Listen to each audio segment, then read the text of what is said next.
Hello guys, আজকে একটা নতুন ভিডিও নিয়ে চলে এলাম। তার কি যেন গাছটি কি গাছ অবশ্যই কমেন্টে বলবেন। জলে ভেজা মাঠে আকাশে হাত বাড়ায়, মেঘের আড়ালে ভেসে থাকা সেই রংধনুকে চাই, দেখেছো কি তাকে? কত সুন্দর গাছগুলো লাগছে না? ধারে মাটিতে নিচে বসে বৃষ্টি পায় পায় তার কি যেন কি না, জলে ভেজা মাঠে আকাশে হাত বাড়ায়। আরো অনেক নতুন নতুন গাছ এনেছি, বসিয়েছি। পরের ভিডিওতে অবশ্যই তোমাদের দেখাবো। গাছের গোড়াগুলো এরকম ভাবে ছিলে দিলে শিকড়টা দ্রুত বার হয়। নদীর ধারে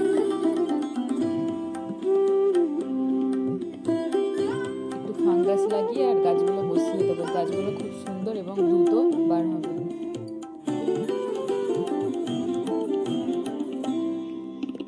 তাকে ছুঁয়ে বলে যা যা রে, এখানে বড়ই ফিকে সব, তুই যা যা যা।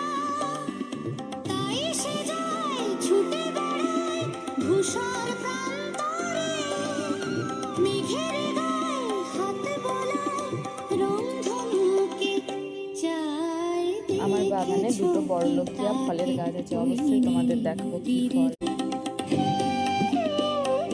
ফাঙ্গাসটা লাগিয়ে দিয়ে বসালে গাছের গোড়া পচে না এবং কোনো কিছু হয় না, নষ্ট হয়ে যায় না, অনেকদিন ভালো থাকে গাছের গোড়া।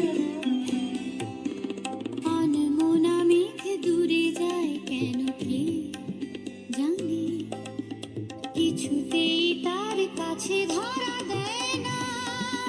দেখা হচ্ছে পরের ভিডিওতে। তবু আমার ভিডিও কেমন লাগে অবশ্যই বলে যাবেন।